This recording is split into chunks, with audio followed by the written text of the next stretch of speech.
Shalom semua. Terima kasih buat kesempatan pagi ini. Tuhan beri kesempatan untuk kita bersama-sama beribadah. Dan terima kasih juga buat tim musik yang sudah melayani pagi ini. Pagi ini kita akan kembali belajar bagaimana kita menjadi murid yang akan menuntaskan amanat agung. Ya, Bapak Gembala berulang kali sampaikan bahwa yang bisa menuntaskan amanat agung adalah murid. Dan yang bisa memuridkan adalah murid sendiri. Ya, saya percaya bahwa kehidupan kita dimanapun kita saat ini, baik yang bekerja, baik yang sekolah, maupun yang melayani Tuhan, pasti pengennya apa? Kita jadi berkat. Lewat apa? Kita bisa memuridkan orang lain. Ya, tema di atas adalah hati seorang murid. Bagaimana sih hati kita? Karena apa? Saya tahu, saya percaya bahwa Bapak Ibu semua pengen jadi murid yang baik buat Tuhan. Pengen ikut terlibat dalam apa? Menuntaskan amanat agung. Ya, kita akan baca sama-sama di Matius 28 ayat 18 sampai 20. Ya. Kemarin waktu hari Rabu ya, kita kuliah. Selasa ya. Bapak Gembala sampaikan bahwa ini harus jadi ayat hafalan buat kita di luar kepala. Benar-benar harus ngapalin ini karena apa? Inilah tema besar kita dan inilah tuntunan kita untuk bisa menyelesaikan amanat agung. Yuk kita baca sama-sama Matius 28 ayat 18 sampai 20. 1, 2, 3.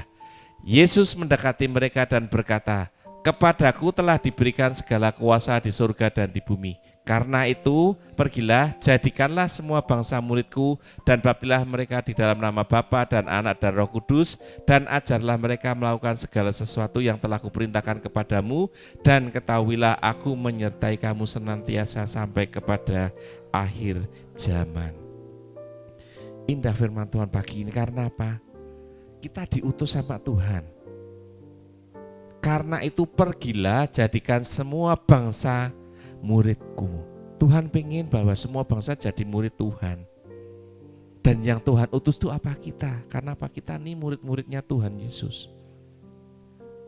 Ya, awal Tuhan punya murid ada 12 murid Tuhan. Dan dari 12 itu menurunkan semua murid-murid Tuhan sampai kita sekarang. Tapi tidak hanya itu. Ya mungkin kalau kita manusia kadang nyuruh orang, itu kok ke sana ya, tanpa ada tuntunan, tanpa ada modal mungkin. Tapi yang Tuhan Yesus lakukan apa? Selain menyuruh, Tuhan juga kasih bekal. Pergilah, jadikanlah semua bangsa muridku dan baptislah mereka dalam nama Bapa dan Anak dan Roh Kudus. Bekal dari Tuhan apa? Ketahuilah aku menyertai kamu senantiasa pada sampai akhir zaman. Jadi Tuhan tidak ngebiarin kita, tidak membiarkan kita. Selain menyuruh tapi juga dikasih bekal, dikasih modal supaya apa? Tidak salah langkah, tidak salah jalan. Ya, kalau kita belajari yang namanya hati seorang murid itu apa sih? Ya, saya bacakan di sana. Hati seorang murid adalah hati yang memiliki kerendahan hati, mudah diajar dan taat, serta senantiasa rindu dibentuk oleh Tuhan daripada dimuji manusia. Yang pertama, hati seorang murid apa? Punya rendah hati, mudah diajar dan taat dan senantiasa rindu dibentuk oleh Tuhan daripada dipuji manusia. Salah satu kelemahan manusia apa? Dan kita semua termasuk saya, seneng nek dipuji orang. Kamu cakep ya, kamu cantik ya, kamu pinter ya. Telinga kita sebagai manusia ini lemah. Begitu ada pujian, kadang langsung jatuh dan membuat apa? Kita sombong. Makanya dikatakan di sana, hati yang memiliki kerendahan hati, mudah diajar dan taat dan senantiasa rindu dibentuk oleh Tuhan. 4 hal ini yang kita harus renungkan sama-sama. Tuhan, saya punya itu enggak ya sekarang ini? Sudah rendah hatikah? Mudah untuk diajarkah? Sudah taatkah dan mau dibentuk oleh Tuhan? Kita tanya sama diri kita masing-masing. Saya udah 100% belum ya dari 4 hal ini? Atau mungkin masih 1, mungkin masih 2, mungkin sudah 3 atau mungkin sudah 4-empatnya. Karena apa? Karakter ini mencakup kesabaran, penundukan diri dan kerelaan untuk belajar dalam segala situasi, bukan sekedar berdasarkan usia atau posisi. Ya, kalau kita lihat di kampus-kampus yang namanya profesor, itu kebanyakan orang yang sudah lanjut usia. Zaman dulu mungkin 50 tahun ke atas baru jadi profesor. Tapi kenapa tahun-tahun ini banyak sekali yang di batas 30 aja sudah mulai jadi profesor? Karena apa? Mereka ingin diajar sejak awal. Bukan sekedar nek jadi profesor ya nanti kalau sudah tua. Nek sudah pengalamannya banyak. Banyak orang-orang sekarang sejak muda sudah mulai punya niat, saya setelah SMA, S1, S2, S3 jadi guru besar, jadi profesor. Karena apa? Tidak mandang usia, pengen belajar. Kita pun sebagai anak Tuhan, ayo nih, terutama yang masih muda-muda, kejar firman Tuhan, kejar belajar supaya apa? Punya kesabaran, punya penundukan diri, rela untuk belajar. Ya, dari 4 hal yang pertama kita masuk yang kedua, punyalah kesabaran, punyalah penundukan diri dan kerelaan. Itu adalah ciri khas murid.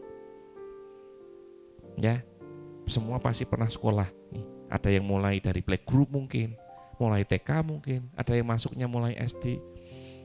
Yang namanya kita belajar itu tugasnya ya apa? Belajar, dan belajar. Bahkan pada waktu liburan pun kadang masih dapat PR. Itu libur semester 1 ke semester 2 biasanya kan Desember Januari. Guru juga kadang daripada ning omah nganggur, daripada ndak belajar mandek, kasih PR.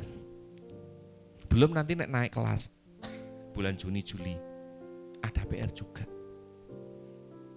Makanya seorang pelajar itu apa? Yang namanya pelajar ya harus belajar. Ya. Karena apa?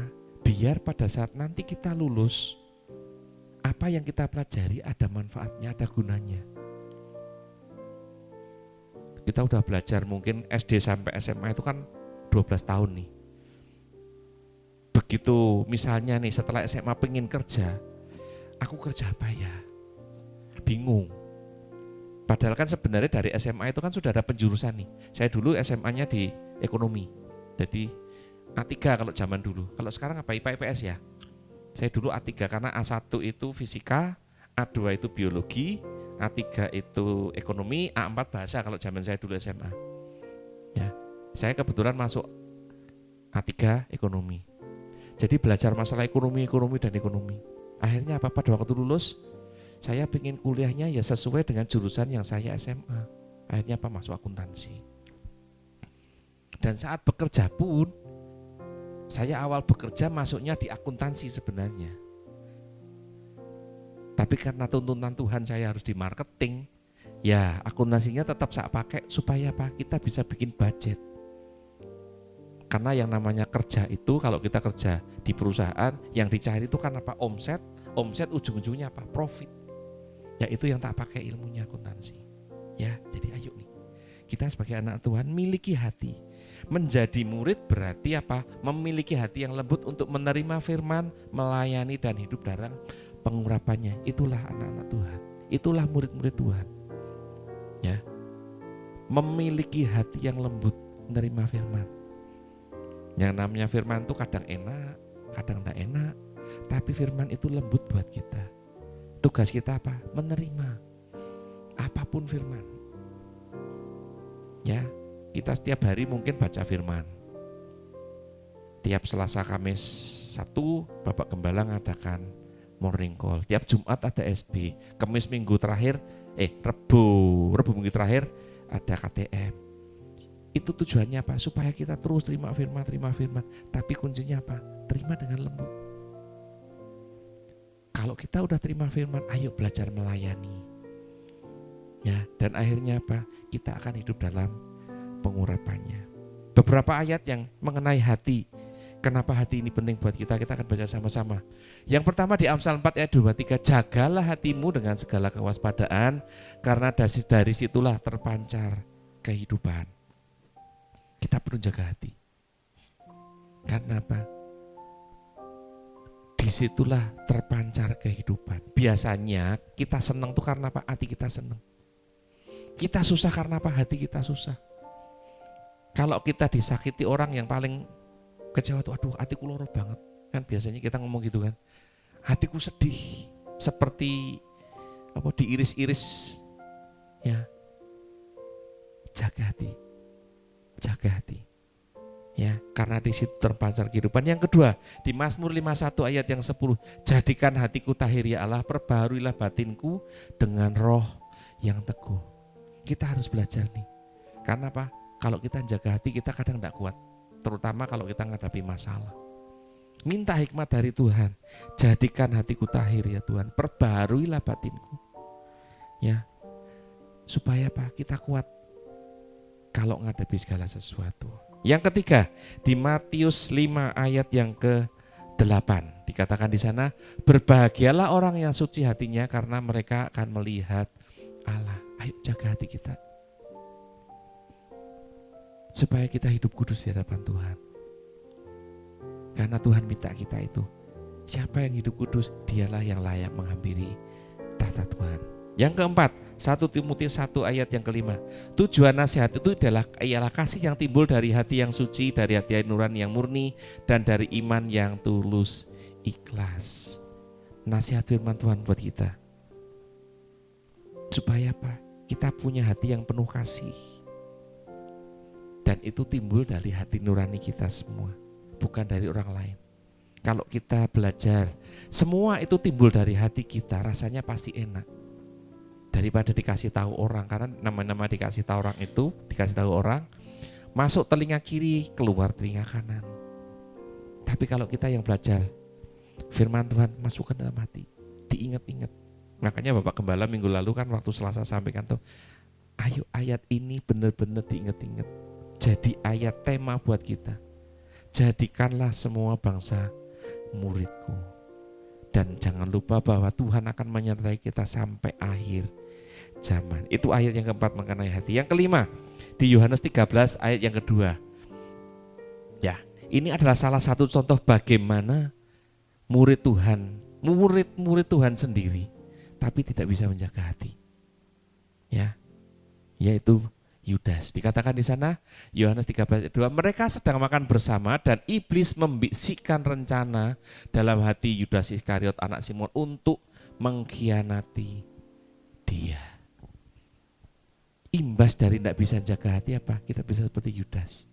Bahkan dia sendiri dipilih satu dari 12 murid Tuhan yang pertama kali. Kok bisa-bisanya ya mengkhianati Tuhan? Hanya gara-gara apa? Perut. Butuh duit, butuh uang. Mau mengkhianati Tuhannya sendiri, gurunya sendiri. Awalnya dari apa? Dari hati. Iblis telah membisikkan rencana dalam hati Yudas Iskariot. Hati-hati, kita jaga hati. Belajar menyaring, ya, memfilter apapun yang masuk ke kita. Belajar bahwa yang diterima adalah yang positif. Memang kadang kita terima sesuatu omongan yang negatif. Belajar menerima tapi tidak usah dimasukkan hati. Terima, keluarin. Memang susah. Caranya ngomong gampang, tapi kadang kita susah. Untuk itu kita belajar. Ya, jangan sampai kita justru terjerumus kayak Yudas.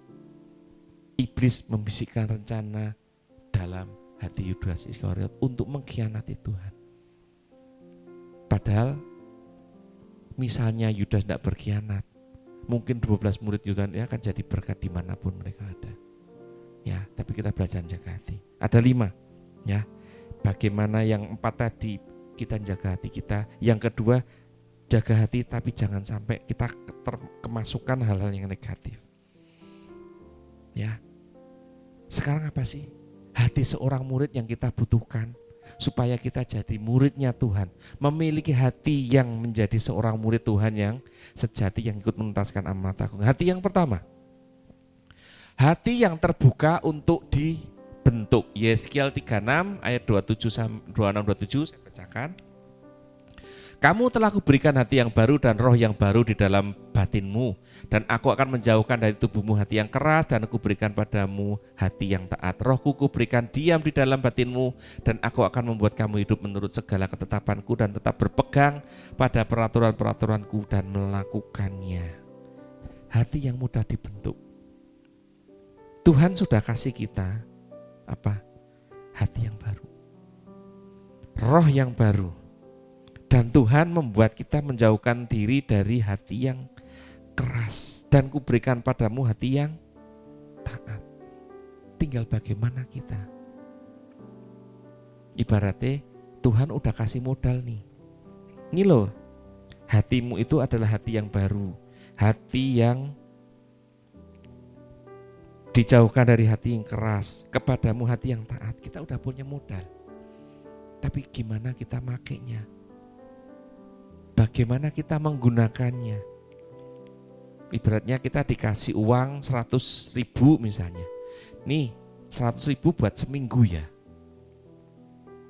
Kalau saya misalnya dari pelajar dikasih 100.000 berarti ngitung. Saya mungkin sekolah Senin sampai Jumat 5 hari. Berarti apa? Saya sehari maksimal harus ngeluarin 20.000 tok. Nggak boleh lebih karena apa? Yang sisanya masih dipakai sampai Jumat. Jangan sampai dikasih 100.000 sehari habis. Ya, itu wujud bahwa kita bisa ngatur dengan bijaksana. Karena apa? Kita udah dikasih hati yang baru, roh yang baru, dijauhkan dari hati yang keras dan hati yang taat kita akan terima dari Tuhan. Ayo belajar nih yang pertama, terbuka untuk dibentuk. Ya, ada enggak pernah dari kita mungkin waktu sekolah suruh ngerjain PR, ternyata orang garap, enggak ngerjain. Ada yang pernah? Selain saya juga pernah dulu. Ada yang pernah waktu sekolah, apapun lah, SD, SMP, SMA, kuliah, suruh ngerjain PR enggak ngerjain. Saya pernah dulu waktu SD dikasih PR ini, PR kan selembar nih. Ada beberapa soal, suruh ngerjain, dijawab. Ternyata enggak tahu saya waktu itu ngapain, enggak ngerjain. Akhirnya apa? Besok pagi pada waktu masuk kelas ditanya sama gurunya, tolong PR-nya dikumpulin. Dibawalah bukunya ke depan. Karena saya merasa enggak ngerjain, ya bilang, Bu minta maaf saya enggak ngerjain, lupa, saya bilang gitu. Oh yaudah, ternyata enggak hanya saya. Dari sekian banyak murid, ada sepertiga kalau enggak seperempat enggak ngerjain. Yaudah, sebagian enggak ngerjain, mulai hari yang sekarang ini, yang semua pelajaran, tapi yang enggak ngerjain, harus nulis 10 kali lipat dari yang harus dikerjakan. Berarti kan yang PR-nya kan selembar. Saya harus nulis ulang sampai 10 kali. Berarti 1 tambah 11. Kan PR-nya 1 nih, ditambah 10 lagi. Pertama, udah kehilangan waktu, enggak ikut pelajaran. Yang kedua, harusnya cuma nulis selembar, akhirnya jadi 11. Karena 1 tambah 10. Ya harus mau, karena apa? Kita udah salah. Itu artinya apa? Mau dibentuk. Nek memang kita salah, belajar untuk menghargai kesalahan kita. Saya pun juga waktu itu dengan beberapa teman, ya udah, tangannya sampai pegel, nulis selembar ping 11 kali. Ya itulah, namanya dibentuk seperti itu. Mungkin kalau kemarin saya enggak lupa, ya nulisnya cuma selembar tok. Tapi karena lupa ya jadinya tambah 10 kali lagi. Seperti itulah Tuhan. Ayo kita belajar nih. Hati yang terbuka untuk dibentuk, jangan bebal. Ya, disuruh ke sana, ya ke sana. Lewatnya ini. Karena apa? Tuhan pasti kasih jalan yang terbaik. Itu yang pertama. Yang kedua, hati yang mudah diajar. Teachable kalau bahasa Inggrisnya lebih gampang. Ya. Mudah diajar, gampang diajar, mau diajar. Matius 11 ayat 29, pikulah kuk yang kupasang dan belajarlah padaku karena aku lemah lembut dan hati dan jiwaku akan mendapat ketenangan. Ya, kalau kita lihat contoh gambar yang namanya sapi itu, kenapa dibikin dibikin kuk? Supaya apa? Jalannya bisa beriringan. Itu kan gambarnya kan berdua nih.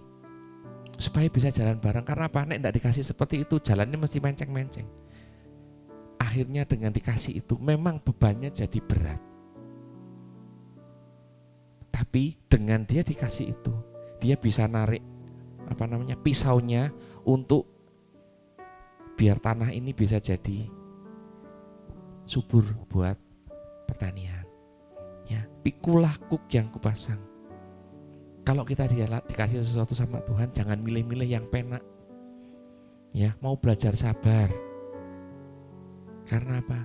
Apa yang Tuhan kasih pasti yang terbaik. Kadang kita milih toh, dikasih pilihan misalnya. Makannya apa? Ini. Mungkin kita sebagai manusia milihnya yang paling enak. Ya, nek iso yang paling larang, paling enak, paling warek misalnya dalam artian, ya. Tapi kalau kita dikasih pilihannya ndak enak sama Tuhan, ya kita mau ndak mau harus milih.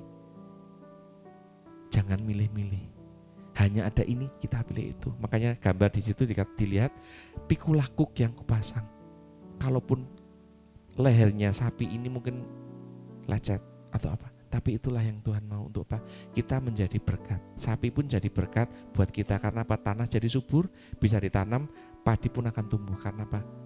Berkat dari sapi yang dipasang kuk. Ya, itu yang kedua. Yang ketiga, tunduk dan setia. Amsal 3 ayat 5-7 katakan, percayalah kepada Tuhan dengan segenap hatimu dan janganlah bersandar pada pengertianmu sendiri. Akuilah dia dalam segala lakumu, maka ia akan meluruskan jalanmu. Janganlah menganggap dirimu sendiri bijak, takutlah akan Tuhan dan jauhilah kejahatan. Kalau Bapak Ibu mungkin pernah lihat TV prajurit-prajuritnya Korea Utara. Pada saat presidennya lewat, tidak ada satupun yang berani tidak nunduk. Karena apa? Itu pelanggaran berat. Jadi pada waktu berdiri ya dia cuma gini dok. Sampai presidennya lewat baru dia boleh. Ya, begitu ketahuan ada itu, hukumannya sampai tembak mati. Karena apa? Tidak boleh lihat presidennya waktu presidennya lewat. Itu wujud dia menghormati, tunduk. Dunia aja seperti itu. Apakah kita tidak bisa tunduk sama Tuhan? Ya, yang melebihi dari Presiden Korea Utara. Tunduk bukan berarti apa? Kita takut bukan berarti apa? Tunduk pada perintah Tuhan. Memiliki pendudukan diri yang tulus. Jadi jangan sampai tunduk sama Tuhan itu dipaksa karena apa? Takut. Tunduk karena apa? Kita menghormati. Bukan seperti prajurit Korea Utara. Dia tunduk karena apa? Takut.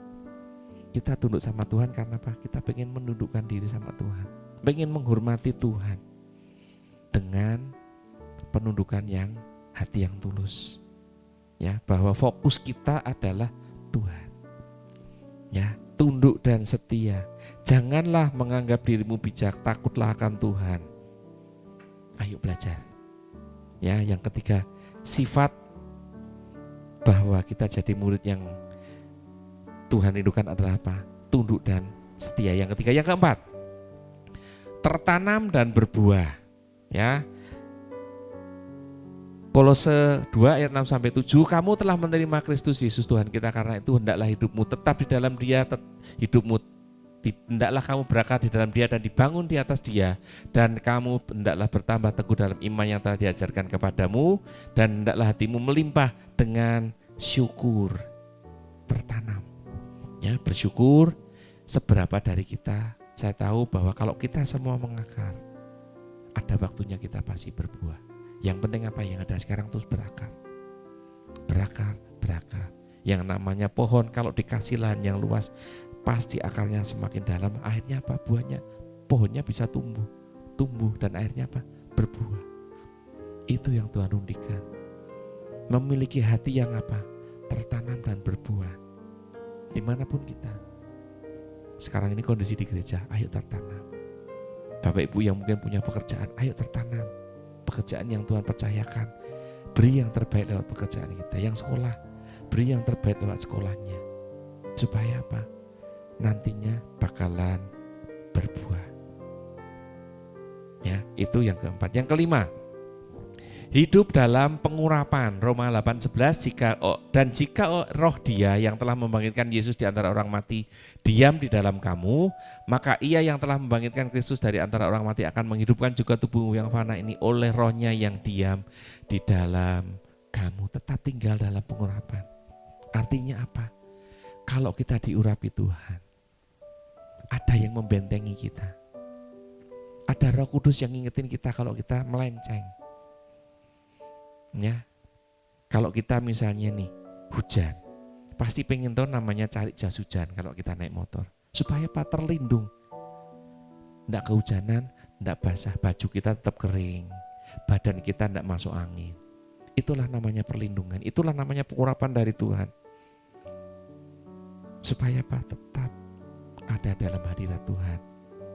Kalau kita kehujanan ya badan kita tetap seger, tetap enak, baju kita nggak basah. Itulah contoh simpel dari pengurapan. Kalau kita lepas dari pengurapan Tuhan, artinya apa? Kita jauh dari Tuhan. Kita aja pakai pakai Google Map, asal kita melenceng dari jalur, pasti dibenerki. Kamu udah melenceng nih, jalurmu kembali ke sini. Dicarikan jalan biar kembali ke situ lagi seperti apa. Ya, seperti juga Roh Kudus akan selalu mengingatkan kita. Ya, jadi apa sih jadi murid itu? Ya, yang namanya menjadi murid itu adalah harus menjaga hati dari kepahitan dan bersedia melayani dengan sungguh-sungguh. Tempatkan diri kita sebagai murid Yesus setiap hari, sebab mudah diajar dan mau dirubahkan, bukan bicara soal penampilan, kepandaian atau kecerdasan, melainkan lebih kepada hati. Ya. 2 Timotius 3:7, yang walaupun selalu ingin diajar namun tidak pernah dapat mengenal kebenaran. Inilah orang-orang dunia. Udah diajar, suruh baca firman Tuhan, tapi apa yang terjadi? Tidak pernah dapat mengenal kebenaran. Jangan sampai kita ikut arus dunia. Yang namanya kita diajar, ya terus belajar. Tuhan, ajaranmu adalah baik, saya harus ngikuti. Jangan melenceng. Ya, itu 5 hal. Apa sih hati yang dibutuhkan untuk kita menjadi murid Tuhan? Terbuka untuk dibentuk, mudah diajar, tunduk setia, tertanam dan berbuah, dan yang terakhir apa? Hidup dalam pengurapan. Nah sekarang apa? Ciri-ciri dari anak-anak Tuhan, dari murid-murid Tuhan itu apa sih? Kita akan belajar sama-sama. Ciri dan kualitas hati yang harus dimiliki seorang murid Kristus. Yang pertama, mempercayai Tuhan dan seluruh kebenaran firman-Nya. Amsal 3:5, percayalah kepada Tuhan dengan segenap hatimu dan janganlah bersandar kepada pengertianmu sendiri. Seorang murid, saya yakin bahwa apa yang diajarkan gurunya pasti baik. 1 ditambah 1 itu 2. Secara matematika, ya kan? Secara matematika yang namanya 1 tambah 1 adalah 2. Ada yang tidak percaya 1 ditambah 1 itu 2. Itu karena apa? Gurunya tidak pernah melasuki. Zaman sekarang memang banyak 1 ditambah 1 bisa jadi 10. Tapi itu tidak ilmu yang benar-benar pasti. Ya, ayo belajar mempercayai Tuhan dan seluruh kebenaran firman-Nya. Percayalah kepada Tuhan dengan segenap hatimu dan janganlah bersandar kepada pengertianmu sendiri. Kenapa sih kita harus percaya firman? Karena apa? Firman itu ya perkataan Tuhan sendiri. Bukan perkataan siapapun, memang ditulis oleh nabi-nabinya Tuhan, tapi itulah dari perkataan Tuhan. Ya. Belajar, Tuhan, saya tidak bisa loh jalan tanpa firman-Mu. Makanya kenapa kita harus belajar tiap hari, supaya kita ingat terus. Ya, yang namanya firman, kalau kita tidak belajar, namanya manusia pasti ada lupanya. Yang namanya makan 3 kali sehari aja mungkin kadang terlalu sibuk, akhirnya apa? Lupa makan. Ada yang pernah ngalami? Kesibukan sehari sampai jamnya makan, udah malam ya, aku belum makan siang, belum makan malam. Kadang mungkin bisa terjadi seperti itu. Ya. Tapi kita butuh firman supaya apa? Menuntun kita. Ya, yang pertama, mempercayai firman dan seluruh kebenarannya. Kemudian yang kedua, menyadari ada banyak hal yang belum diketahui, belum ataupun tidak diketahui. Karena apa? Kita terbatas sebagai manusia. Kita butuh firman Tuhan itu supaya apa? Kita ngerti. Ya, Yohanes 21 ayat 25, masih banyak hal-hal lain lagi yang diperbuat oleh Yesus, tapi jikalau semuanya dituliskan satu persatu, maka agaknya dunia ini tidak dapat memuat semua kitab yang harus ditulis. Yohanes mengatakan, firman Tuhan itu sebenarnya banyak. Tapi yang ditakutkan apa? Manusia jadi tidak ngerti. Karena apa? Terlalu banyak yang dipelajari. Makanya apa? Perlunya belajar tiap hari. Bahkan kadang setahun Alkitab habis, tahun depan baca lagi. Supaya apa? Semakin ngerti. Ya, belajar firman Tuhan. Ya, Yohanes 13 ayat 7 jawab Yesus kepadanya, apa yang kau perbuat engkau tidak tahu sekarang, tetapi engkau akan mengertinya kelak. Ya, kadang kita belajar firman Tuhan sekarang, ini maksudnya apa ya? Tujuan Tuhan apa ya? Makanya firman Tuhan pun katakan, apa yang kau perbuat engkau tidak tahu sekarang. Apa yang Tuhan sudah lakukan lewat firman-Nya kita mungkin tidak ngerti, tapi suatu saat Tuhan pasti akan berikan hikmat untuk kita ngerti. Ya, Yohanes 16 ayat 12, masih banyak hal yang harus kukatakan kepadamu, tetapi sekarang kamu belum dapat menanggungnya. Kadang kita belum mampu, tapi karena kita jadi murid harus belajar, ada waktunya. Ya kan, sekolah aja SD pengen nyandang SMP, begitu SMP pengen nyandang SMA, begitu SMA pengen nyandang kuliah, selesai kuliah pengen nyandang kerja. Semuanya ada waktunya. Nek memang sudah waktunya dan Tuhan kasih buat kita, pasti dijalani dengan enak. Ya, sadari bahwa kita ini masih terbatas. Yang ketiga, miliki hati yang segera bertobat dan sungguh takut akan Tuhan. Ya, Amsal tadi sudah kita baca, jagalah hatimu dengan kewaspadaan, karena disitulah terpancar kehidupan. Belajar ngerti nih, Tuhan, aku udah salah nih. Yang namanya salah sebagai murid apa? Mengaku dan bertobat. Supaya apa? Kehidupan kita terpancar dari hati kita masing-masing. Ya, Amsal 1 ayat 7, takut akan Tuhan adalah permulaan pengetahuan, tapi orang bodoh menghina hikmat dan didikan. Ayo jadi murid, berarti apa? Takut akan Tuhan. Jangan jadi dikatakan di sana orang bodoh menghina hikmat dan didikan. Jangan sampai kita jadi dikatakan firman Tuhan orang yang bodoh. Jadilah kita apa? Orang yang taat. Orang yang mau dibentuk. Ya. Kalau kita salah, bertobat dan minta hati dari Tuhan. Ya, itu yang ketiga. Yang berikutnya, mau peka, menyimak dan mendengarkan apa kata firman Tuhan. Amsal 17 ayat 27, 17 ayat 28, juga orang bodoh akan disangka bijak kalau ia berdiam diri, dan disangka berpengertian kalau ia mengatupkan bibirnya. Ya, kita terbiasa nih sebagai manusia normal lebih senang kalau kita ngomong daripada kita mendengarkan. Karena apa? Mulut kita cuma satu tapi telinganya dua. Kenapa sih kita diciptakan Tuhan seperti itu? Karena apa? Supaya apa? Yang dua ini belajar ngedengerin daripada kita banyak yang kita omongkan. Belajar ngedengerin artinya apa? Apa yang Tuhan mau kita belajar. Mendengarkan apa yang Tuhan mau. Bukan kita mintanya terus, komplain terus. Tapi coba belajar. Memang manusia kalau misalnya sambat, belajar sambat sama Tuhan. Tuhan, ini loh Tuhan, ya apa enaknya, piye penaknya Tuhan. Pada saat Tuhan ngomong, dengerin. Entah itu lewat hamba Tuhan, entah itu lewat firman Tuhan, belajar mendengarin. Belajar peka, menyimak dan mendengarkan. Supaya apa? Tuhan udah kasih dua telinga, kita pakai maksimal. Kecuali nek mulutnya dua, ya berarti memang harus banyak ngomong. Enggak? Kan manusia kan tidak ada yang mulutnya dua. Ya, coba dicari. Ya, mulutnya satu, telinganya dua. Ya, berarti apa? Perbanyak mendengar. Ya, namanya Makanya seorang psikolog itu adalah orang yang paling pintar ngerungokke orang. Karena apa? Di kulingnya juga suruh belajar, dengerin. Ya, itu yang keempat. Mau peka, menyimak dan mendengarkan apa yang Tuhan mau. Ya, yang terakhir, mengerti proses penajaman serta pendewasaan. Amsal 27 ayat 17, besi menajamkan besi, orang menajamkan sesamanya. Hati-hati.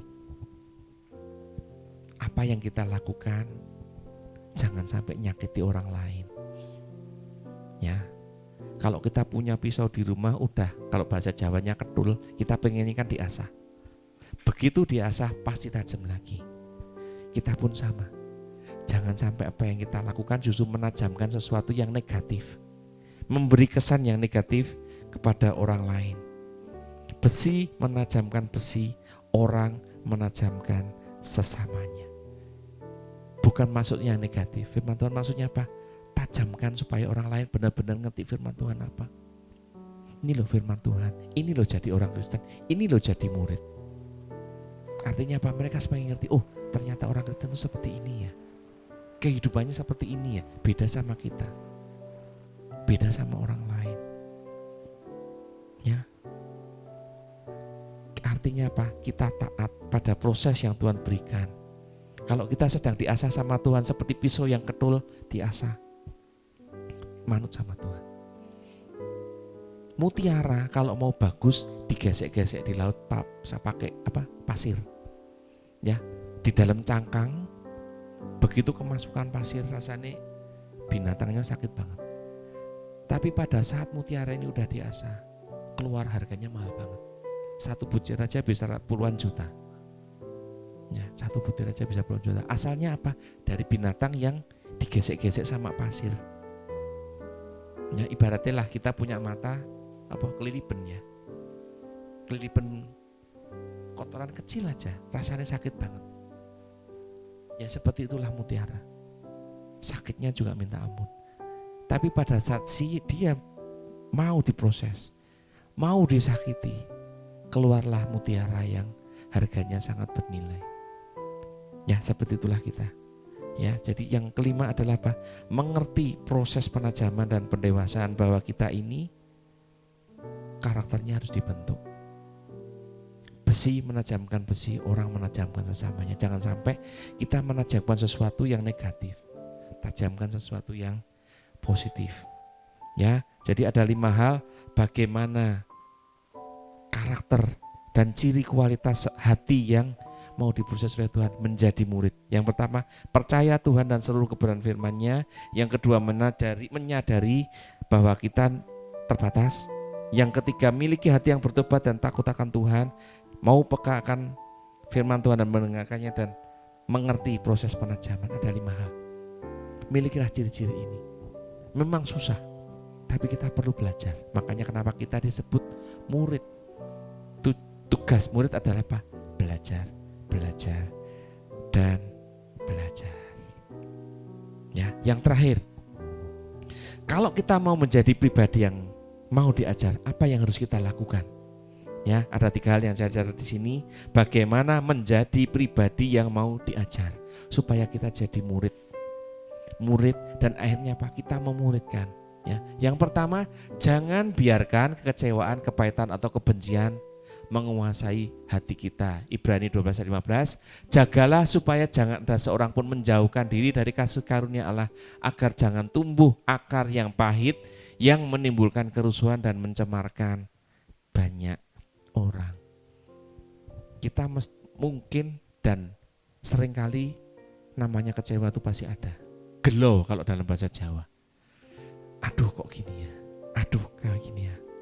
Tapi firman Tuhan katakan di sana, janganlah seorang pun menjauhkan diri dari kasih karunia. Tetap connect sama Tuhan, karena Tuhan itu kasih. Setiap kali ada kecewaan, ngomong sama Tuhan, Tuhan, saya kok dibuat gini ya, hati saya kok teriris-iris ya Tuhan.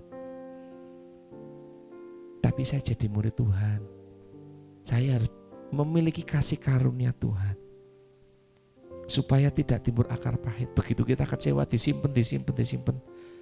Yang namanya hati itu kan terbatas. Ya, kayak kita punya perut, kalau kita makan ya cukup untuk perut kita. Kalau kita tambahi terus, ya akhirnya apa? Muntah. Oh, enggak kuat perutnya. Hati kita pun sama, kalau dipenuhi dengan kasih pasti akan berbuah. Tapi kalau dipenuhi dengan hal negatif, buahnya apa?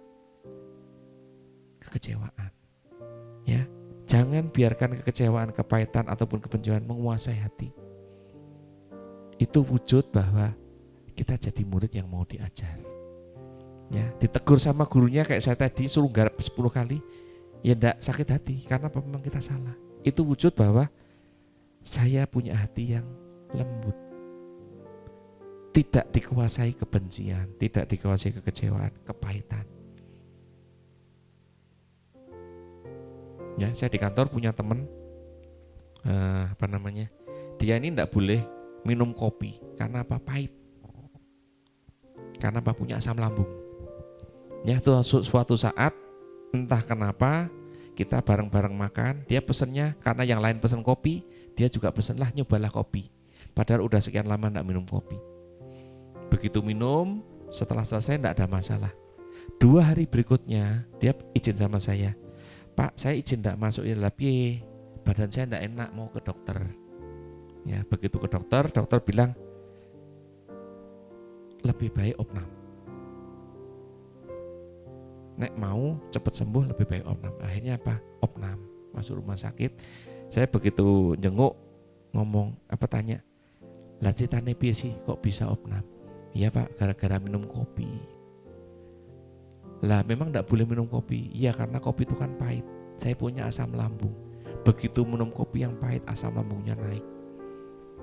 Ya. Asam lambung itu kalau parah bisa sampai jantung, bisa sampai kena serangan jantung. Teman saya ini nyaris kena. Dokter bilang, untung kamu cepet-cepet berobat, nek enggak serangan jantungmu tambah parah. Akhirnya apa? 6-3-4 hari kalau enggak salah. Insight buat kita apa sih? Sesuatu yang pahit buat kita enggak usah disimpan. Nek memang kita enggak boleh, enggak usah. Memang susah tapi minta hikmat dari Tuhan. Supaya apa? Tuhan, ini loh pahit. Memang tak terima tapi enggak tak simpen. Supaya apa? Saya juga berbuah. Tidak nyimpan kekecewaan, kepahitan ataupun kebencian. Yang pertama itu. Yang kedua, kalau kita mau jadi pribadi yang diajar harus apa? Senantiasa tinggal dalam pengurapan Tuhan. 1 Yohanes 2 ayat 27. Sebab di dalam diri kamu tetap ada pengurapan yang telah kamu terima daripadanya. Karena itu tidak perlu kamu diajar oleh orang lain, tapi sebagaimana pengurapannya mengajar kamu tentang segala sesuatu dan pengajarannya itu benar, tidak dusta, dan sebagaimana ia dahulu tetap telah mengajar kamu, demikianlah hendaknya kamu tetap tinggal di dalam Dia. Tetaplah tinggal di dalam Tuhan. Supaya apa? Kita terus diajar.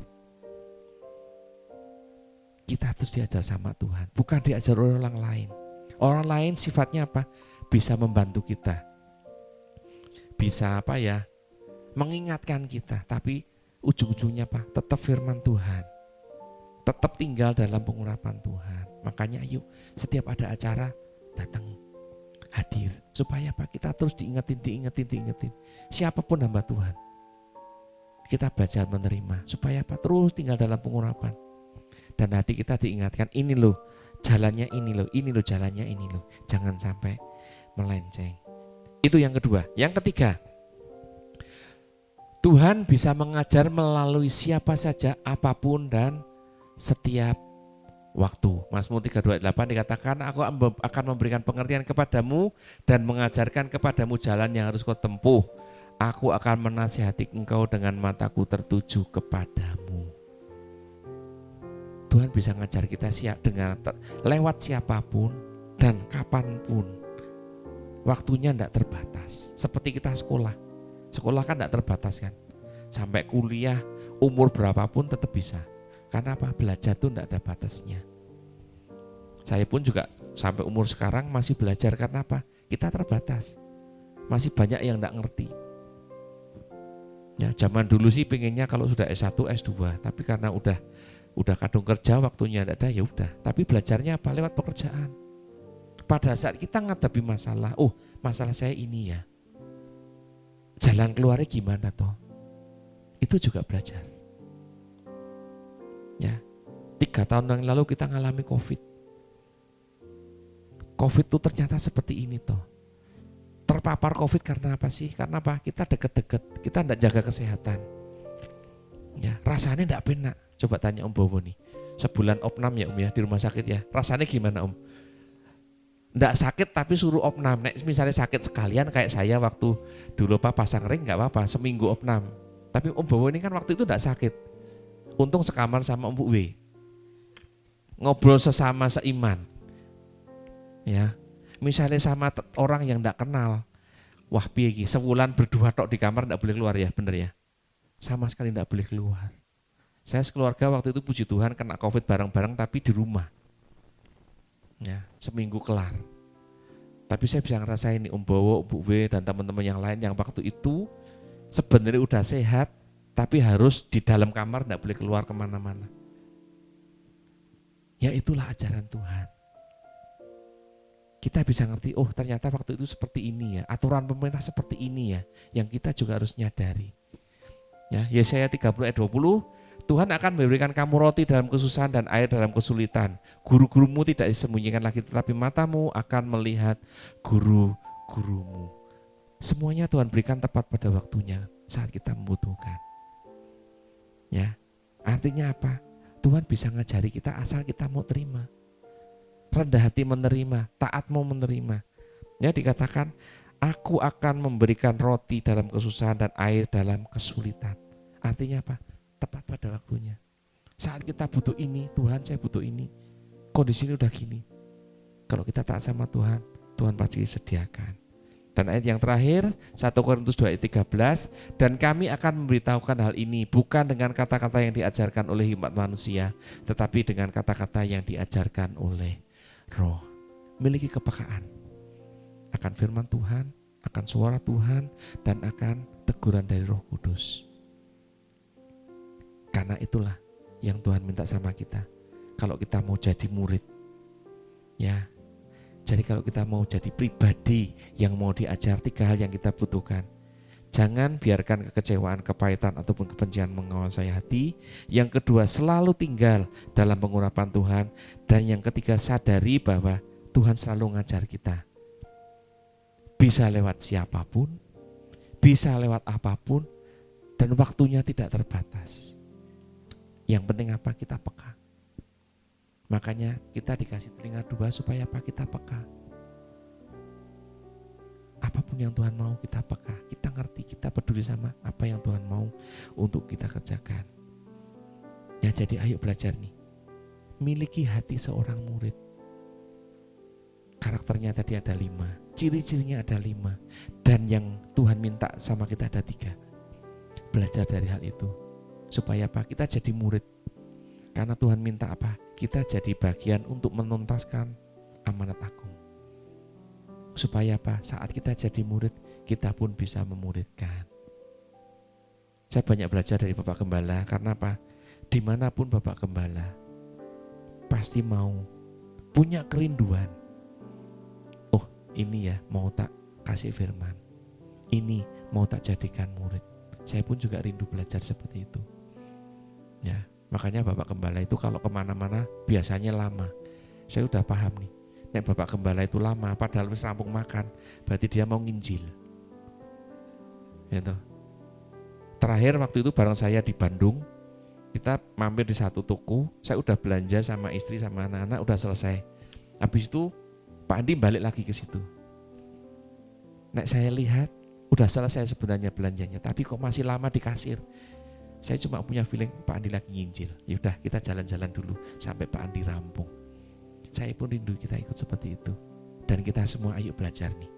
Jadilah kita murid yang memuridkan untuk menuntaskan amanat agung.